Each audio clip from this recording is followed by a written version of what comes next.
thank you everyone for joining. This is the Perl Town Hall meeting. Sorry it didn't work on the first take.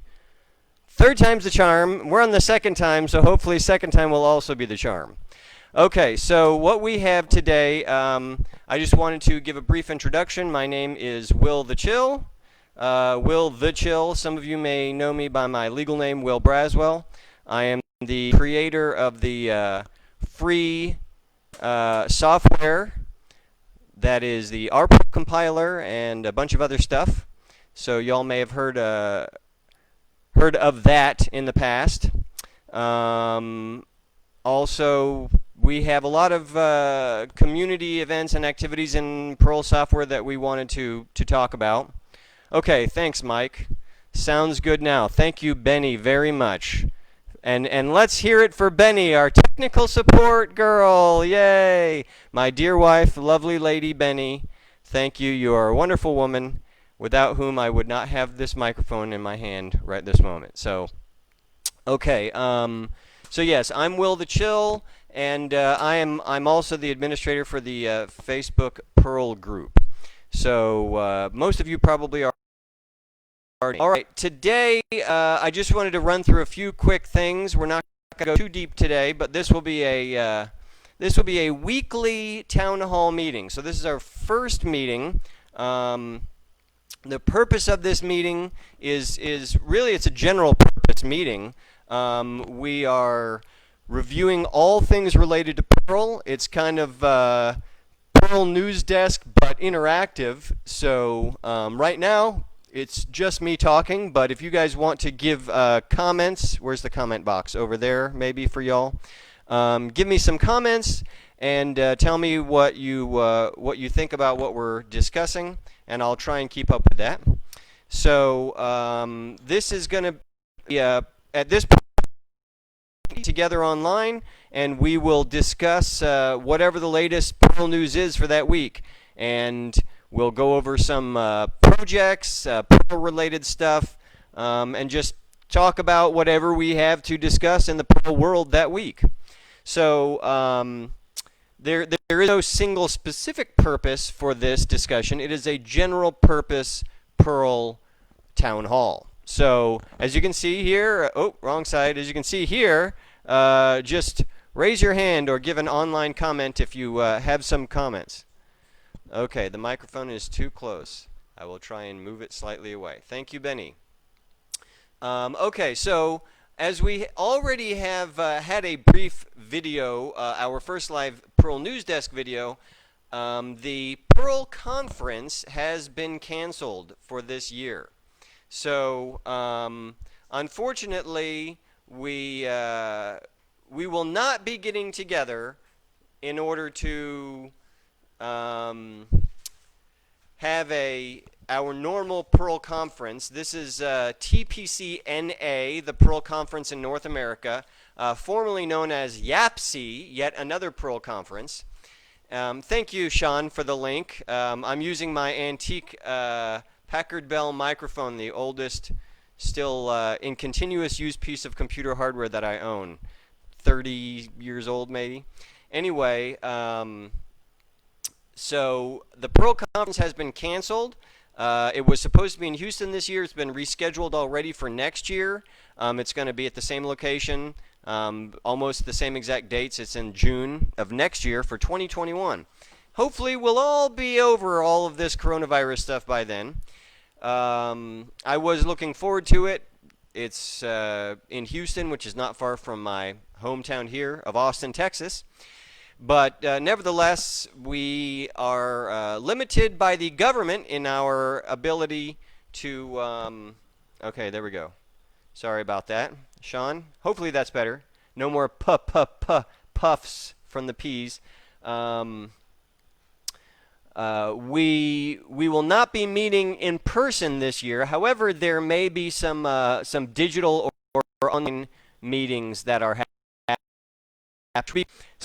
So I am personally planning to get started before June comes around, which we'll discuss in a little bit. But at the very least, by the time we hit June, hopefully there will be quite a bit of online Perl presentations going on at that point in lieu of the in-person Perl conference. Also, in case you haven't heard, the Perl conference in Europe been canceled, and we're waiting for an official announcement about that. But both TPC-NA and TPC-EU have been canceled due to the coronavirus.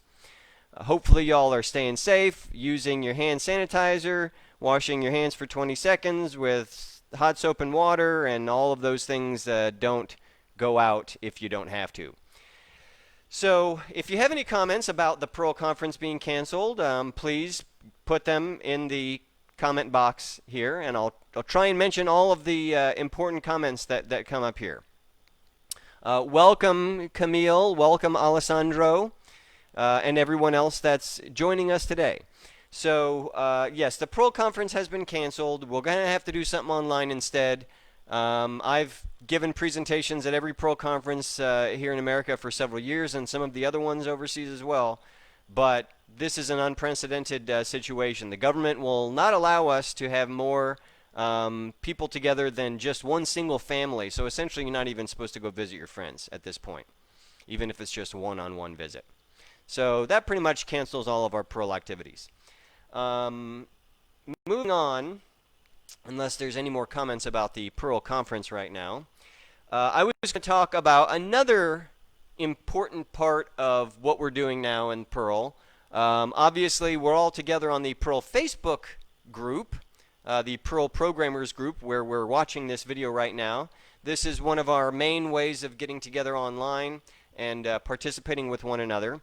However, there's more, because this is kind of an echo chamber. In other words, we're talking to other Perl programmers about Perl stuff, but we're not marketing Perl to the outside world. We're not really getting a whole bunch of new Perl programmers, which is what we need for Perl to be commercially successful in the computer industry. So what are we going to do about that? Well, I don't think there's any one simple answer. I think it's a whole bunch of different interrelated projects and processes and actions that must be taken. And to that end, we have let's see if I can get it, point to it here, the perlcommunity.org. Yes, if you have not already been to perlcommunity.org, you will find this is the online home of the Perl Community Roadmap by many others that have pitched in to give their ideas about what can we do to help try and save Perl. So go ahead and pop that open if you haven't already. I'm going to go ahead and open it up for myself as well here. And we'll just look at one or two little quick parts of it and see what it says to us here.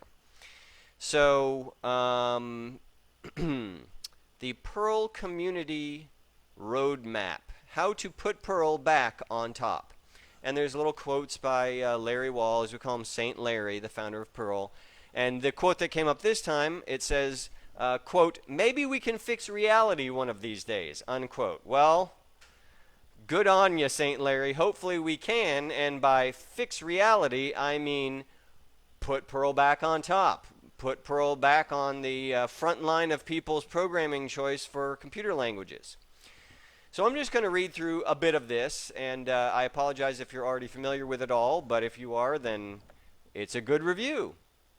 So what is the Perl Community Roadmap? This is a collection of centralized plans and resources available here on this website of perlcommunity.org, which are implemented and distributed by the decentralized Perlmonger groups around the world. The Perlmongers around the world. Yes, that means you. You people that are watching this either live or pre-recorded if you're not available right now. We need you. We need you to help us with Perl. We need you to help Perl put back on. It's as simple as that. We probably won't see we probably won't see anything really great happen. So Andrew, right now we're only using Facebook. No, Andrew, just you're already in Facebook here. Hold on. Facebook only for now. Okay.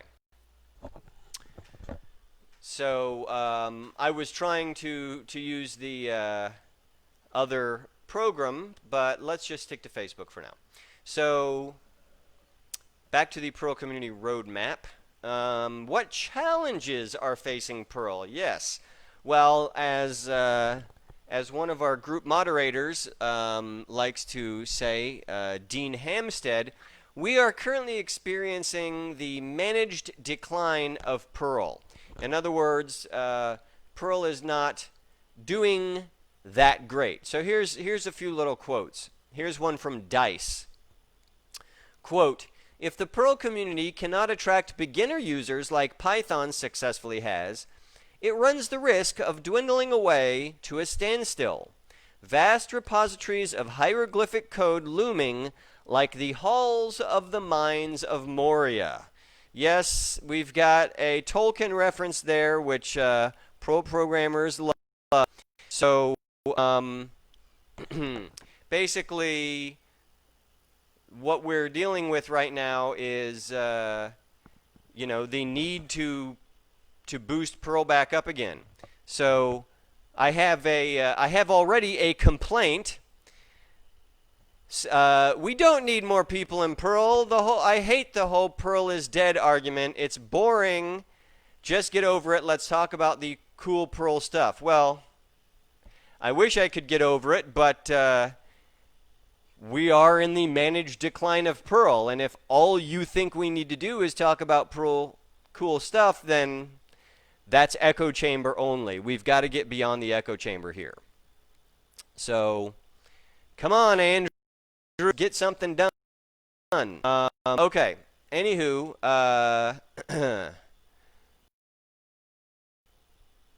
let's quote here. This is from Programmer News. Quote, still today, the Perl community has not defined a clear future, and as a consequence, it is slowly fading away, unquote. If you think that these two quotations are incorrect, well, I challenge you to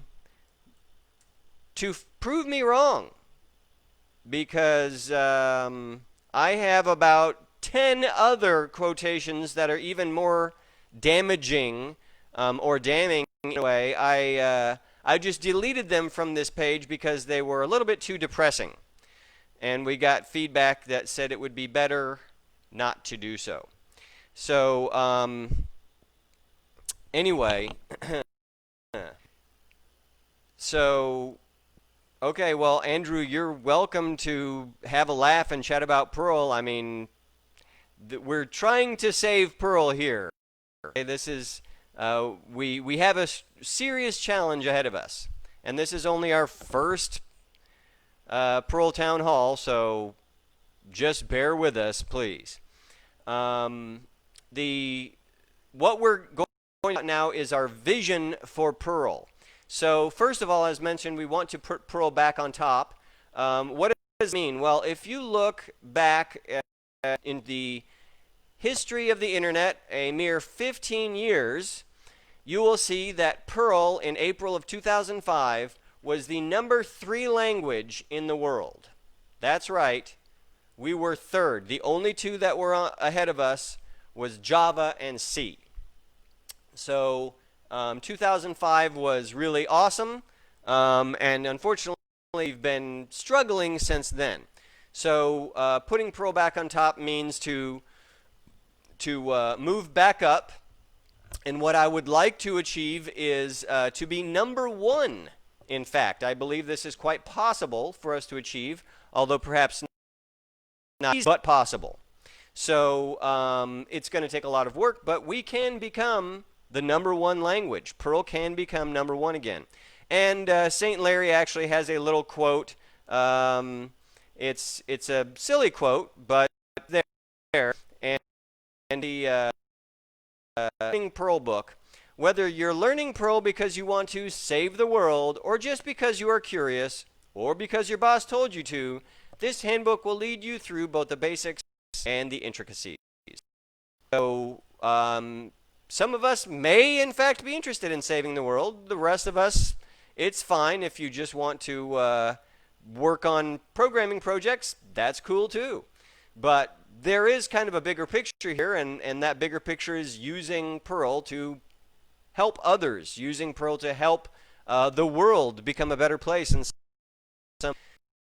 what are the goals? The goals for Perl. We want a lot of amazing, awesome things to happen, such as having Perl curriculum taught in every school, having Perl jobs in every company, having Perl apps on every device. That includes cell phones, tablets, laptops, whatever.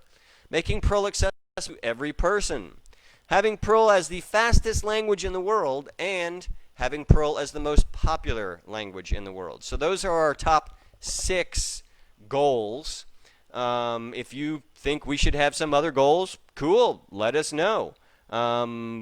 What do you think the goals should be? These are kind of our big, most general goals that we could come up with. And in order to achieve those goals, we have a number of solutions.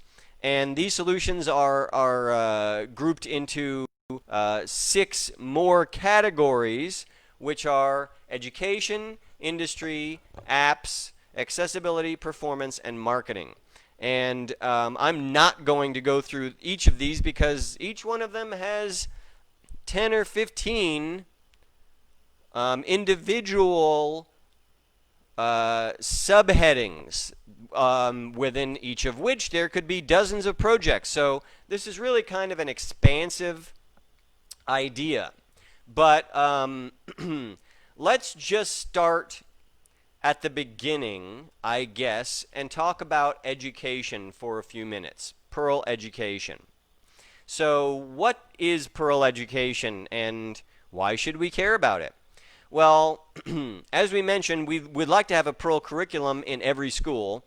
So our little blurb, rather, about Perl education says that Perl classes should be taught in every high school, college, and university.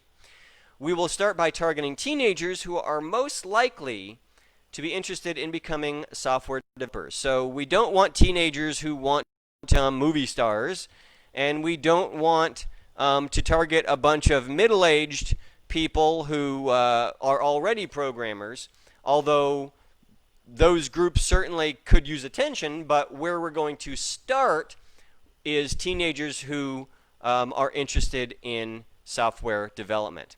And the reason for that is because they have perhaps, if we're lucky, not yet formed a complete opinion about what programming languages they want to specialize in.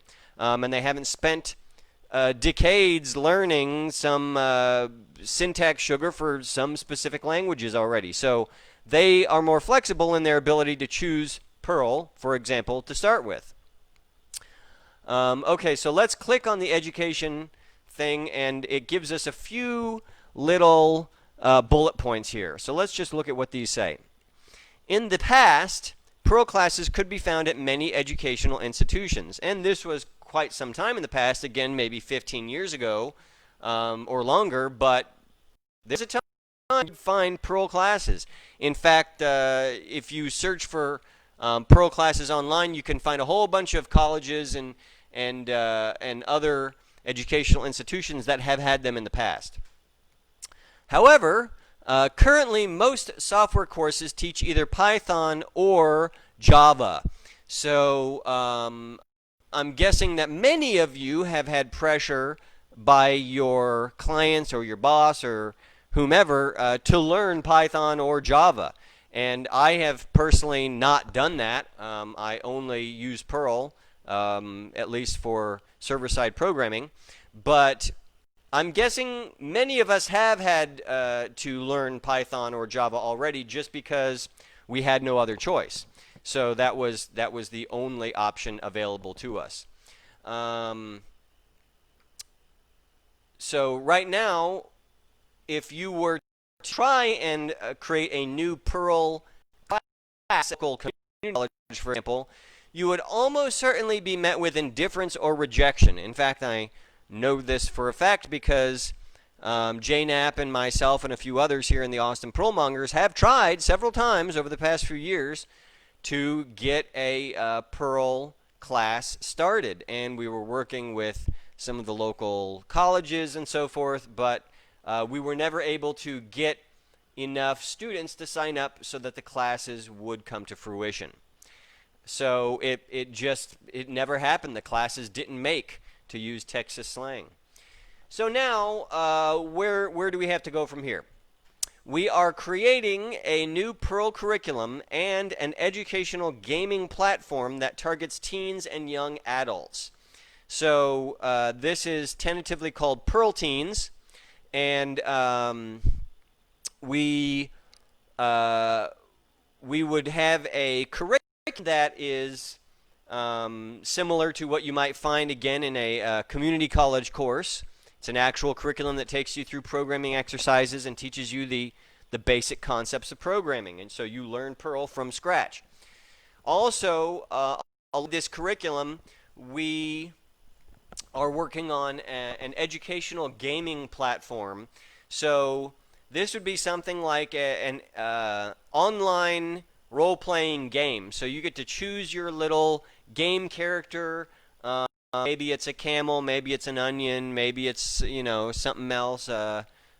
Could be Rhodey the Roadrunner. So use your little game character, and then you go on quests. You go perform tasks to earn experience points. Oh, okay, great. So Prairie Nix already has some experience with this. Okay, Prairie, you're signed up to help us with Perl Teens. I hope you will.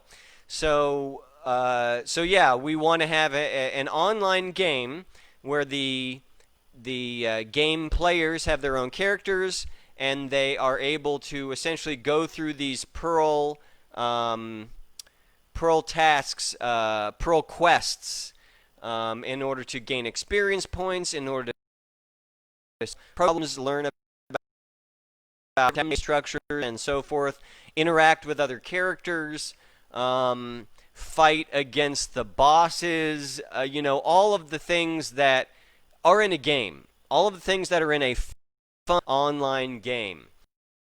So yeah, that's a way to get teens involved in programming. Make it a game, gamify it, turn it into something where you can win points, you can earn trophies, you can earn awards, you can be the top Perl Quest gamer on the scoreboard. Make it competitive. Add some teams for the teens. So that they can join up with their friends online and cooperate on their quest that they're going to accomplish. All of these things that you see in online role-playing games, we would love to do that for Perl. And this is one of our main ideas.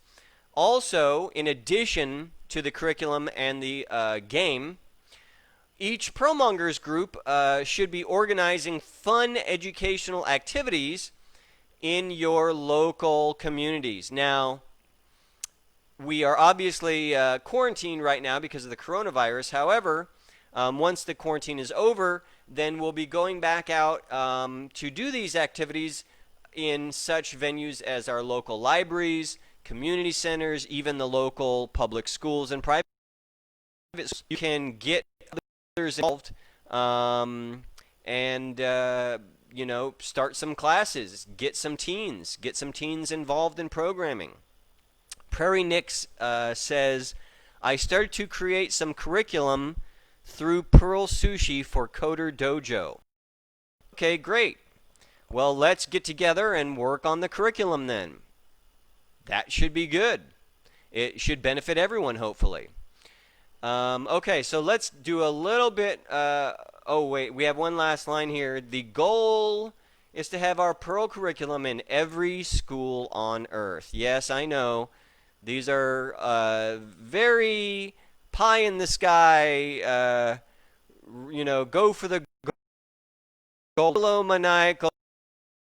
Perl in every school. We want Perl Well, shoot for the moon, because even if you miss, you'll land among the stars. We're shooting. We want to have in every school. We want to have our specific Perl curriculum in every school in the whole world. And we probably won't accomplish that because that may be impossible or impractical, or just not feasible, but we can try.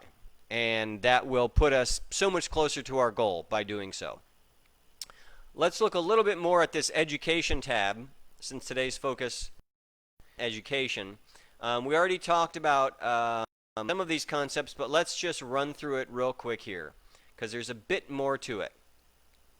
So Teen Perl, this is our game that we mentioned. It's essentially a massively multiplayer online role-playing game, MMORPG. It's for teens and young adults. We probably want to limit the age on there to 21 or 25 or something like that. It's focused for teens. This game is a combination of both education and entertainment. So we'll go ahead and use the synergistic buzzword of edutainment. Yes, we want to create edutainment, and hopefully something that is, really engaging. They will want to continue playing the game. So we want to target this to both gamers and coders. Really, most teen boys are gamers at this point, whether for and we're hoping that we can kind of aim them away from the mindless shooting games and more into a purposeful game such as our online role-playing game of Teen Perl. So the players will be earning in-game rewards, obviously trophies, points, scoreboard stuff, all of those things. And by doing so, they will actually be learning real-life skills. So you will actually have to successfully complete a programming task in order to win a point or a trophy or a digital badge of some kind. So concept, we would be using some simple Perl scripts in the game. The players would write their own Perl code, and these would be used as magic spells in the game. So essentially, you've got a roadblock. It's blocking your path forward to the next level of the game. So you need to write some Perl code that will move this block somehow out of your way. And we can call that a magic spell. And then when you click run on your code, if you've written the code correctly and it doesn't have bugs and it does what it's supposed to do, then your magic spell will execute and it will move the blockage out of your way, and you can go on to the next level of the game. This is just one example I just made up off the top of my head, but essentially what we're trying to do is build confidence and increase their actual XP in the game, the experience points that they would win in the game by doing so. So once they get to the more advanced stages in the game, they won't be simply doing magic spells anymore. They will be doing other more advanced algorithms that would actually allow them to build custom features into the game itself. So designing new maps or designing new challenges for the other beginner level players, designing new bosses for their new maps. All of these things that you can do by programming in Perl, because guess what? The game will be written in Perl. So they can actually learn how to code the game themselves, and in the end they will end up being a video game programmer with something they can put on their resume. Look, I created this entire feature for an online game. So they should walk away with actual real-life experience. And of course here the goal is essentially to use video games to teach Perl to teenagers. So who would have thought video games could be used for something worthwhile? Well, they can be if you're using life skills. Okay, Prairie Nix says, there may be a vector using code combat as a model, and this uses CoffeeScript. So CoffeeScript to implement solutions. Okay. And Sean says, Sean Morris, so you're going to write tests and present them as quests. The answer is yes. We will write test cases that their magic spells must pass the test cases. We also, of course, will have to implement the full canonical solutions for each test case, which can be presented to the teachers, whoever's teaching this group of teenagers. Let's say your local Perlmonger group is teaching a class at the local library. So you guys don't have to recreate all of the answers yourselves. So we'll give you all of the, written, the actual solutions, and you can use them as you see fit or as necessary to actually teach the class. So Sean says, then ask the kid to write codes that make the test come up green, such as, you cannot cross this bridge until you give me a function that has solved my riddle, and the riddle is FizzBuzz. Yes, Sean, that is absolutely what we're talking about. So you cannot cross a bridge until you solve the riddle of FizzBuzz, and that requires you to write a magic spell to solve that riddle. And once you have coded up FizzBuzz in norm and it passes the suite, then you get the experience points. You get to cross the bridge. You get to go to the next level of the game. So that is exactly what we're looking to do here. Yes, very good example. So that is an overview of Teen Perl software, and we, for those of you just joining us, you can follow along on Perl Community. We're currently on perlcommunity.org/education.html. Some Prairie Nix. Okay, about the code combat. Thank you, Prairie. Very cool. Okay, so let's see. Sean also says you could also use to shoot arrows somehow. Oh, trigonometry. Yes. So, for example, if we needed to calculate the arch of a projectile, such as an arrow or a missile, or just throwing an apple over across the bridge to the guy on the other side, then you could use your trigonometric functions in Perl, the sine, cosine, and so forth, in order to calculate that. We can even explain to them how to do the trigonometric calculations, because it's not in class, but we can tell it, and then they need to implement that in Perl. Okay, so Sean says, write a function to teach your character where to shoot arrows. Exactly. And depending on how correct your function is where the arrow hits on the target, or whether the arrow, gets a bullseye, or sticks into a tree, or drives away the bad guys, or whatever it is that you can do at that point. So it's really in the sense that it's an MMORPG. It's the concept is open-ended. So we could really have a lot of fun with this, with the different quests, with the different levels, maps, bosses. There could be some big final boss. It's a big python snake you have to fight that's drinking a Java coffee cup. I don't know. We could come up with some goofy ideas, okay? But, the point is to make it fun and to make it sort of Perl themed. So you could earn your little onion points, and it builds up your health or something. I don't know. Prairie Nix says sum, S-U-M. I'm not sure what that means. Calculating arithmetic sums. I don't know. Prairie, can you give me more about that? What you meant there? Sean says if we can control the physics directly, we lose the game aspect getting skills for the well,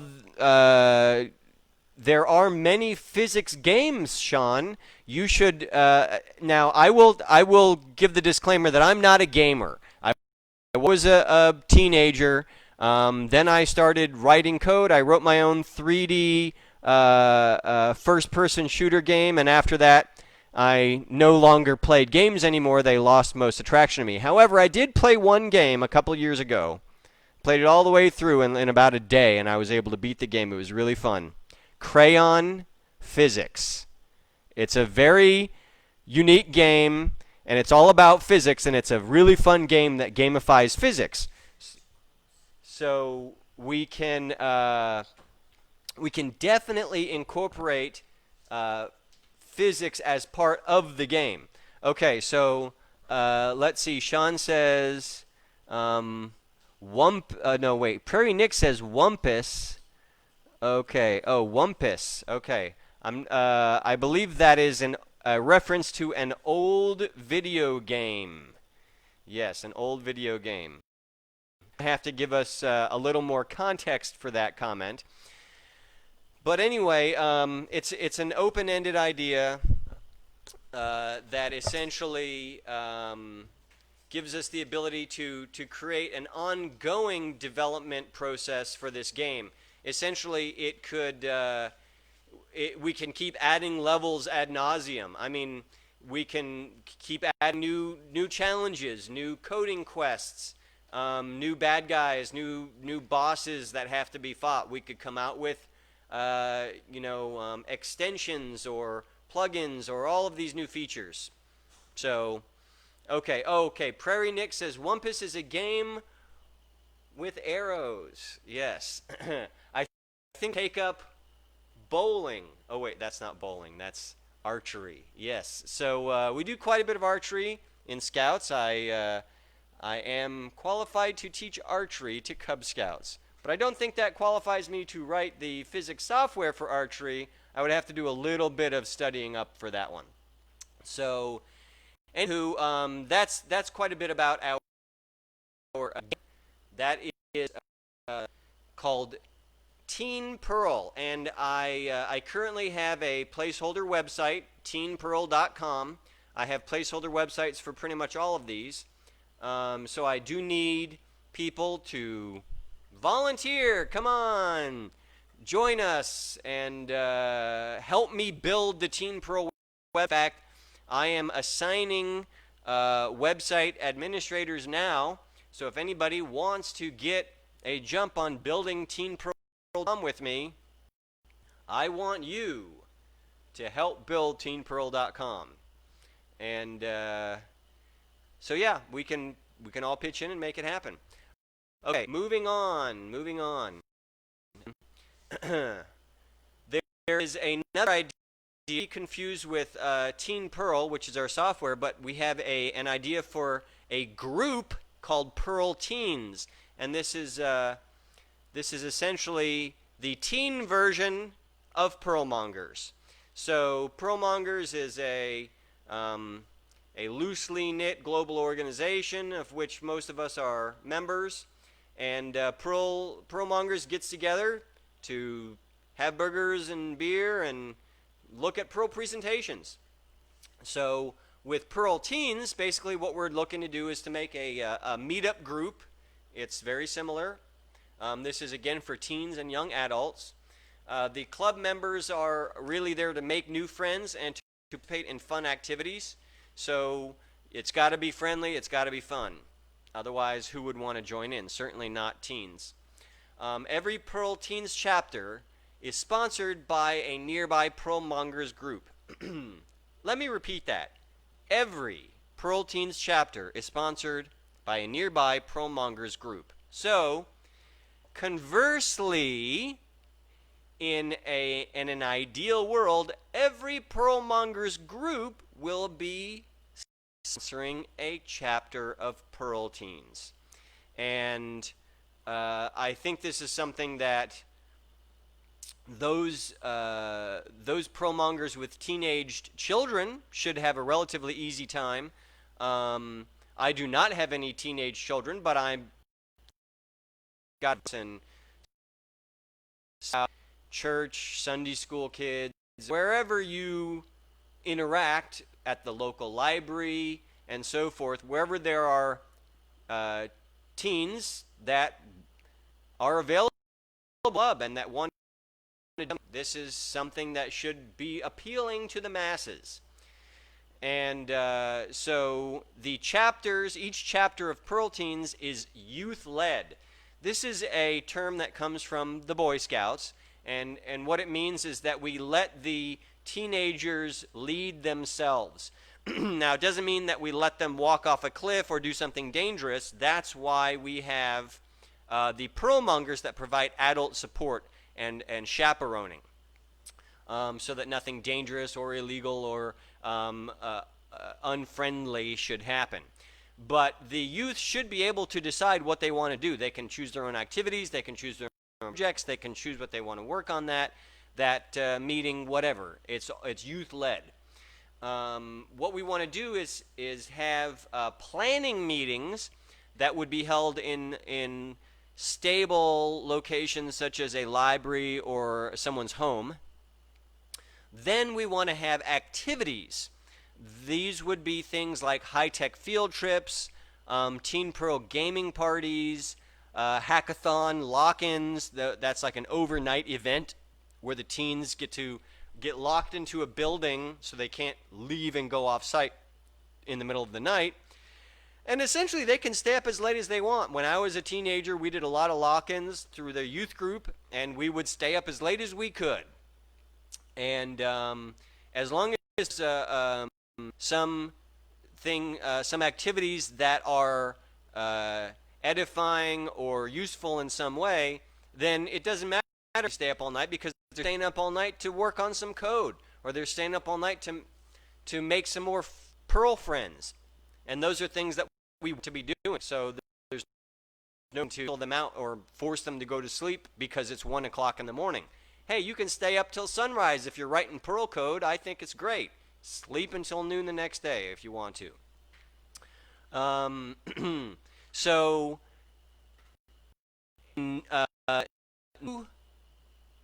Okay, so let's say that you want to create a new group for Perl Teens, but there is not a Perlmonger group already in your city. Well, then you're going to start your own Perlmongers group, such as teachers, parents, and librarians. All of those people that want to put on their own teen group, they can just create their own Perlmongers group as the adult members. It's that easy. Of course, in cities where there's already a Perlmongers group, then there's no need to do that because you don't have Perlmonger groups. Then we would also have this idea of super activities. So you have the basic planning meetings. Everyone sits around and talks about what you want to do. Then you have the activities, field trips, gaming parties, lock-ins, and so forth. Then you have the super activities. That's the third level. And you would only have like one of these a year, probably. And it would be held during the Perl conference, so that you can, all of the adults that are already planning on going to the Perl conference can simply bring your teens with you. And they can meet up with the other Perl teens during the Perl conference, and they can have their own track, the Perl Teens track. It's their super activity, whatever it is. Maybe they're going to have a giant hackathon and build a new level for the game.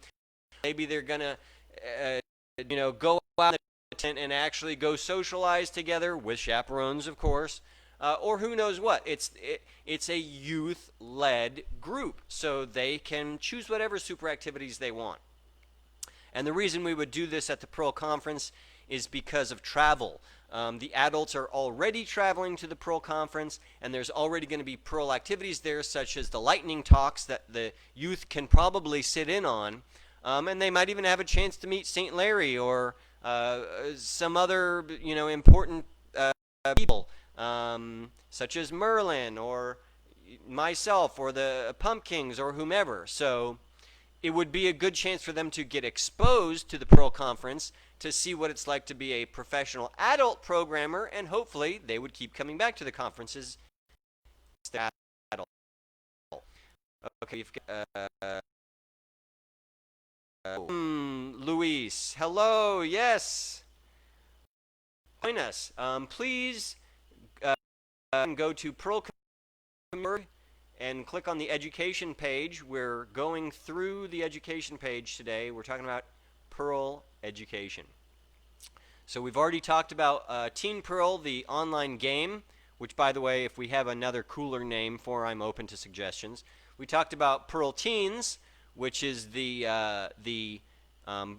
auxiliary group for Perl mongers, so that teens can get together. The third thing I will talk about is scouting. Those of you who have seen me at Perl conferences know that I'm usually in uniform, and I'm a big promoter of scouting. So we have a group called Space Scouts, which I created. This is space exploration for scouts. And there's another concept that I've come up with lately, which is, Perl Quest. Yes, Perl Quest was on the top of the list of possible names for the game. Yes, very good, Sean.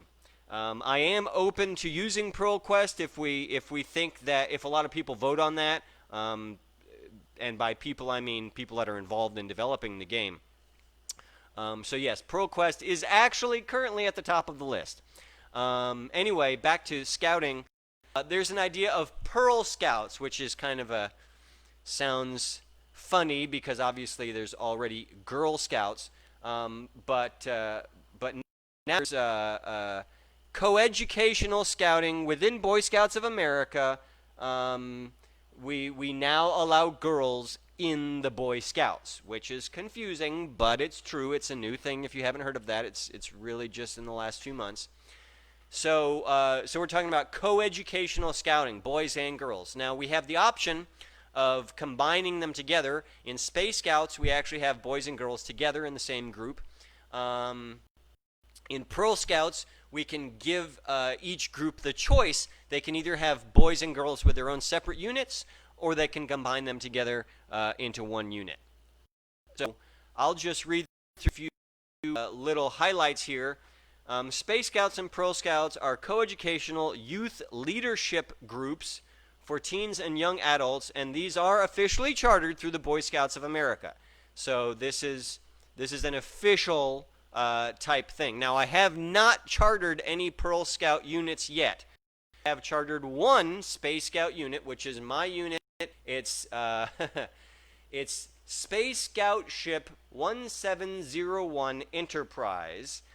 So yes, I am the skipper of the Enterprise, perhaps unsurprisingly for some of those who know me and my predilection towards such things. We have not yet chartered any Perl Scout groups, so this is a brand new concept. So this is youth leadership. Now I want to make a special distinction between the Perl Teens group, which is a social group, and the Perl Scouts, which is a leadership program. Certainly you can belong to both, and certainly they both involve meeting new friends and doing fun activities, but the ways that the programs work are different. So in Perl Teens, it's very open-ended. It's essentially whatever activities the teens want to work on. In Perl Scouts, it's focused because we actually provide them with program structure, and we provide with rank advancement. So this allows teens that are more task-oriented, more goal-focused teens might be interested in rank advancement, and thus might be more towards the Perl Scout side of thing. Teens that are more free for all or laid back or less goal-oriented, those would want to go to the Perl Teens group. And certainly if you have somebody that just loves the heck out of Perl and scouting, they could do both. although I suspect that most teens will fall into one group or the other. So what we're looking at with Perl teens again is scouts that would provide the adult support, very similar to Perl teens. So in scouting, you have more leadership opportunities and you have more leadership training. So this is another thing that's different than the Perl teens group. So what is leadership opportunity? This means that there are actual youth leaders. So there's a youth president, or whatever we want to call them, the head youth of the unit, and they would make the decisions or help make the decisions and guide the group. There's a second in command youth who would assist the leader and take over if that leader is not available. And there are other positions such as a secretary or scribe, someone that writes down all of the notes of the activities. There could be a webmaster, someone that posts all of the stuff online for that particular group. And there's usually, if there's any money involved in any of it, there could be a treasurer and so forth. So there are offices, these are leadership roles that the youth can take and within those groups. And the point is to provide them with this leadership experience so that when they are adults, they're more likely to be chosen for managerial roles, more likely to become a leader in their company or in their industry. Also, there's leadership training. There are basic leadership training courses, which are, for example, ILSSS, Introduction to Leadership Skills for Space Scouts. There are other Introduction to Leadership Skills courses. Those are the basic ones. Then there's more intermediate level leadership trainings, such as NYLT, National Youth Leadership Training. This is where the youth go for several days to receive training. And then the cream of the crop, the youth that are really excelling in the NYLT, can go on to National Youth Experience. And also SEAL, the Sea Scout Advanced Leadership Experience. And that one, you're actually out at sea for several days. So there are some really advanced leadership trainings available for the youth within scouting, and there's no need for us to try and invent them. We simply need to plug our Perl Scouts into those pre-existing opportunities. Similarly to the Perl Teens group, we would have planning meetings. These are held at whatever facility is provided by the charter organization. This could be a Perlmongers group, or it could be any other family-friendly business or nonprofit or community group. Your church, your school, your company, your Perlmongers, even your local library, which is probably a nonprofit or a corporation. Any of those groups, anything that's a family-friendly legal entity, can charter a scouting unit. So it has to be some sort of family-friendly legal entity. If you don't have one, you can partner up with your library or with your local school or church, or just create a 501c3 for your local Perlmongers and do it that way. Similarly, again, to the normal teens group, the Perl Scouts would have activities. These would be more scouting-like activities that are probably going to be more intense, such as young high adventure trips, and by high adventure we mean there is some risk of danger involved. That's what high adventure means. So going to Philmont, going to Sea Base, going to do these really strenuous and difficult but exciting activities. Also things like model rocketry competitions, outdoorsmanship experience, seamanship training, going sailing, all of these things that contribute towards sort of scout-like activities. And we would include Perl in all of this somehow. Write some Perl code to, calculate the average rainfall during this outdoor activity.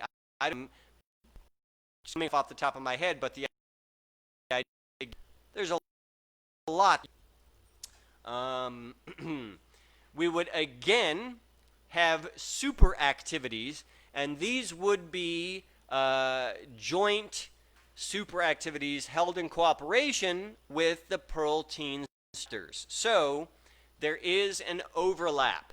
There's an overlap between Perl Scouts and Perl Teens, and that overlap is the annual super activities at the Perl Conference. So we don't need to try and duplicate our efforts for those big super activities.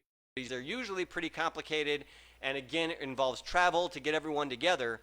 So we bring all of us using Perl together, whether they're members of Perl Teens or whether they're uniformed members of Perl Scouts or whatever, and we can all work together to plan and execute the super activities once a year at the Perl Conference.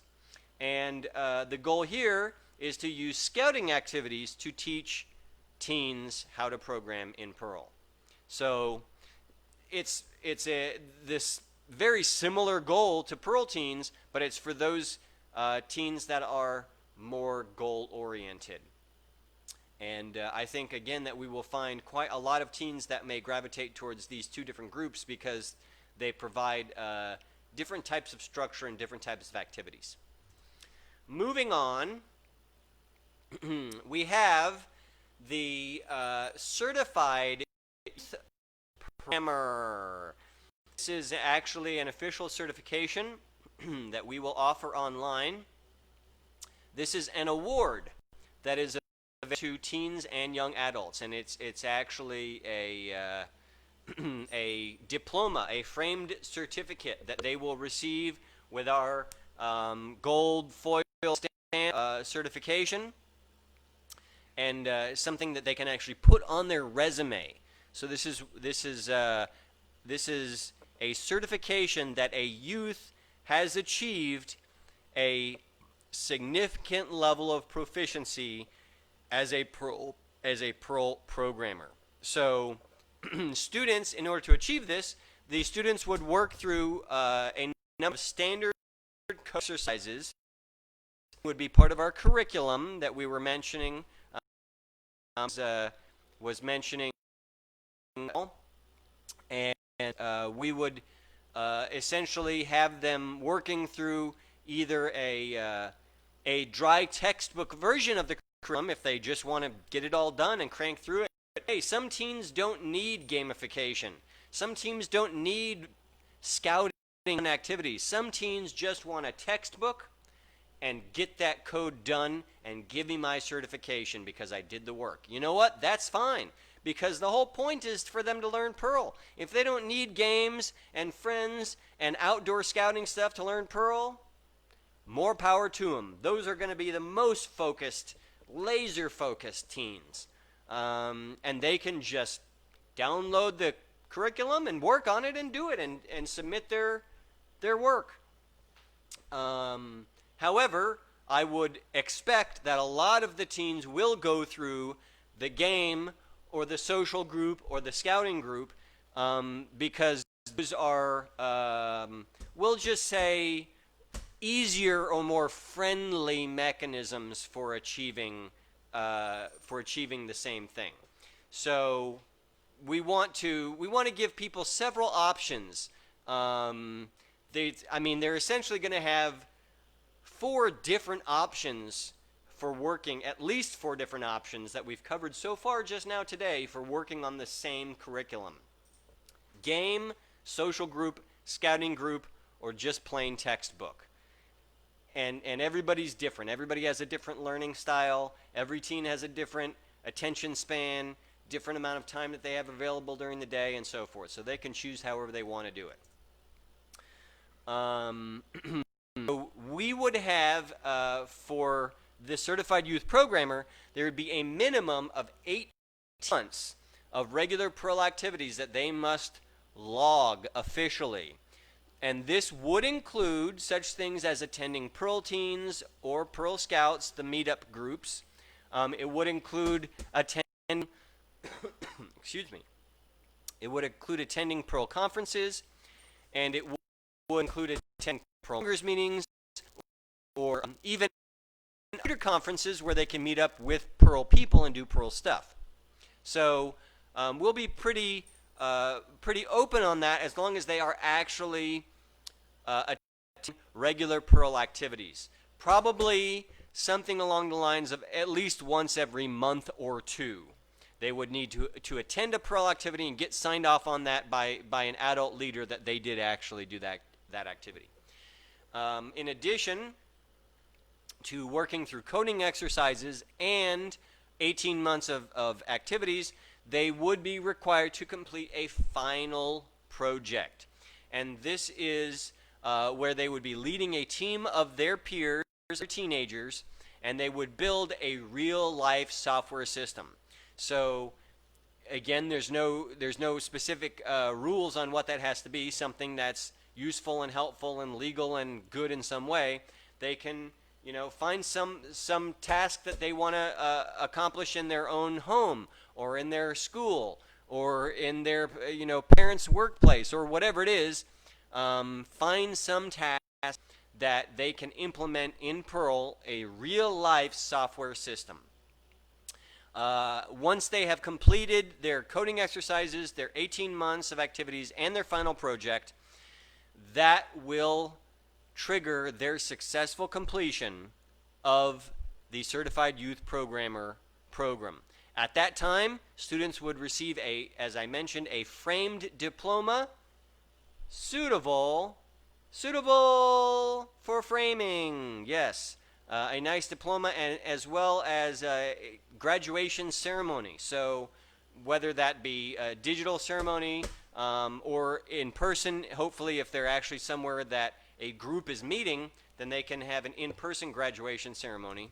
And, they should be proud. This is something that took them probably almost 2 years to achieve, at least 18 months. And they should be proud. They should receive a diploma. They should receive a handshake and a photograph, and maybe even some other awards of some kind, depending on their performance. we would want to ensure that the Certified Programmer program would be possessing the skills needed to earn a significant advantage when they're doing such things as job interviews, Perl positions, applications, writing their resumes, all of those things that they need to get into a good college, to get a good job. This Certified Youth Programmer should be at the top of their list. To put on their resume, to put on their college application, because it's something that shows that they are significantly more experienced and more dedicated to programming than other teens and other jobs in that case. And of course, the goal here is to use professional certification to teach Perl to teenagers. So we would want to, again, we're trying to have the same effect here, which is teaching teens Perl one way or the other. There's a few other things I'll mention briefly because we're already over 1 hour long here. We're coming up an hour and a half almost, at least from the 6:30 air time. One final piece of rank advancement is the Programming Merit Badge. Now, this is a merit badge that already exists in the Boy Scouts of America. It's called the Programming Merit Badge, and it has a bunch of zeros and ones like binary language on the merit badge itself. This is an official award available to youth who are registered through BSA. They must work on coding exercises as well as non-coding activities. They kind of have to study the history of programming and stuff like that as well. They must do online safety training against online predators and digital threats. This is called the Cyber Chip. It's an online youth protection course, so they would actually be earning their Cyber Chip badge as well. And as I mentioned, the topics that they would cover would include such things as computer history, career, intellectual property, and of course programming. This particular merit badge actually requires that they use 3 different programming languages. So we could probably do Perl, Raku, and something else like JavaScript or something that's not really a direct competitor like Python or Java, but something that would be complementary, maybe even a database language that you could use with Perl. So there's plenty of languages that are complementary to Perl instead of competing with Perl, and we could focus on that. This merit badge, when completed, also counts towards additional awards, which are the STEM Nova Awards. These are even higher level science awards in Boy Scouts that you can earn through the Pearl Scouts and Space Scouts group. And similarly to Pearl Scouts, the goal here is to use rank advancement in scouting to teach Perl to teens. So I will mostly finish there. I will mention that we do officially support the Llama book. This is the Learning Perl book written by Randall Schwartz, Brian D. Foy, and Tom Phoenix. It's currently in the 7th edition, and I believe that we can promote this book as part of our studies and curriculum in some way. Also, the Roadrunner book, which is my partially completed book, Learning Our Perl. We can probably hook that into the process somehow as well, because we've already got these 2 books, so we don't need to completely rewrite everything from scratch. We don't have to completely reinvent the wheel. We can at least only have to partially reinvent the wheel. So that was quite a bit about the Perl education and the Perl community roadmap. That was about an hour's worth of those things. I will mention also, obviously we have the R Perl compiler. If you're not familiar with that, it runs faster than Python, faster than C, faster than everything else. Makes your Perl run really fast. Also, we have ML Perl. This is machine, and this new suite of machine learning we have started building using the R Perl compiler. So we have also been able to benchmark ML Perl as running significantly faster than Python. And right now, Python is kind of the lead, and machine learning is kind of the big main thing in the computer industry, which we will talk about next week on our Perl Town Hall about the computer industry, about professional programming, making Perl jobs, machine learning in Perl, and all that next week on our Perl Town Hall, which will be next Friday at 6:30 p.m. Central Time here in Texas, United States. I guess we'll go ahead and end there. I want to say one last thing, which is that we will be holding these meetings weekly, in case you didn't hear at the beginning of the broadcast, and we will be increasing to include other online activities, maybe some machine learning training, maybe some R Perl training, maybe some other brainstorming sessions for the Perl community. I don't know yet. Right now, this is just me talking because we don't have an easy way to collaborate with video, multiple videos, but at least we can type in the comments. And I guess I will continue to take online comments, and this video should post, so if you missed and watch the beginning again. And I would like to say Prairie, Nix, and Sean Morris, I'm calling y'all out to help me with the Perl game. the Teen Perl game, or Perl Quest, or whatever we're going to call it. So I thank you all for joining me, and I will bid you all adieu. This is Will the Chill, coming to you live from the Perl Town Hall on March 27th, 2020. Thank you, and stay safe. Keep praying. Goodbye, everyone.